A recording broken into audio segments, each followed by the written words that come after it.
Jack the Ripper is the nickname a serial killer named himself, who acted in London between August 31st and November 9th, 1888. Jack committed his crimes in Whitechapel, one of the poorest districts of Victorian London. All his victims were low-class women, prostitutes that were out in the streets late at night. Officially, he was attributed to 5 victims, while other 6 corpses that appeared at the time couldn't be attributed to him. This ironic assassin would send letters to the police, laughing at the fact that they could never catch him. The most famous one, known as From Hell, came with a section of the kidney from one of the victims. The author, nameless till then, signed the letter as Jack the Ripper. The first victim was Mary Ann Nichols, found dead at dawn by a car driver.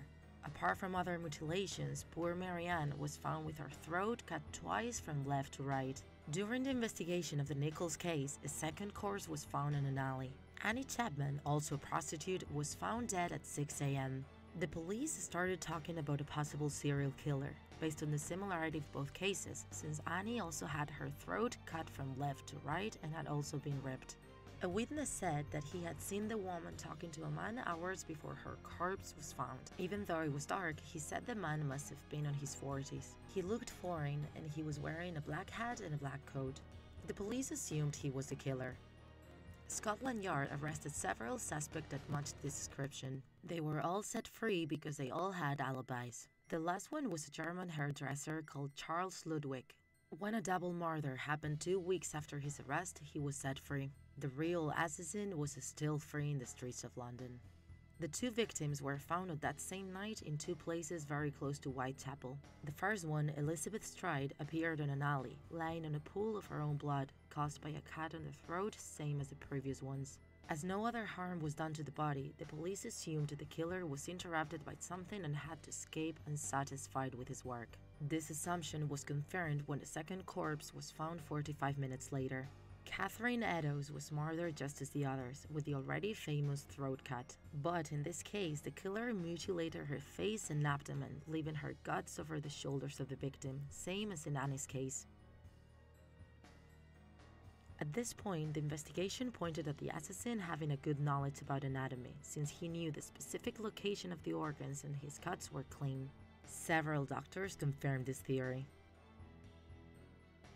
500 meters from the spot where Catherine appeared, a blood-stained piece of cloth from him was found. Written with chalk on the door, the message, "The Jews are the men who will not be blamed for anything." The 5th and last body was one of the most horrible and depraved cases in the history of criminology. Jack shocked all London with his last act. The man who found the corpse said it hadn't been done by a human, but by a demon. The woman was called Mary Jane Kelly. She was a young prostitute who left her job when the murders started. The last witness who saw her alive was a friend of her, who described the person going arm in arm with Mary as a very elegant man that looked foreign, maybe a Jew. When she was found dead in her bed, she was only wearing a small nightgown, which showed the terrible breakage done to her organism. Her stomach was torn open, and he had cut off her nose, her breasts, and her ears. Bits of her thighs and skin were lying next to her destroyed body. Her kidneys, her liver, and other organs were spread around the corpse and over the nightstand. After this episode, nobody heard about him again. Even though there were a lot of theories and suspects, he was never found.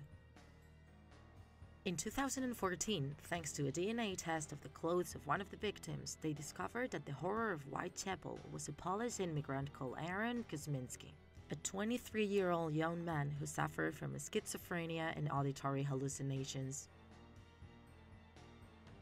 However, some expert scientists still say that this evidence is not definitive, so the real identity of the killer still remains unknown.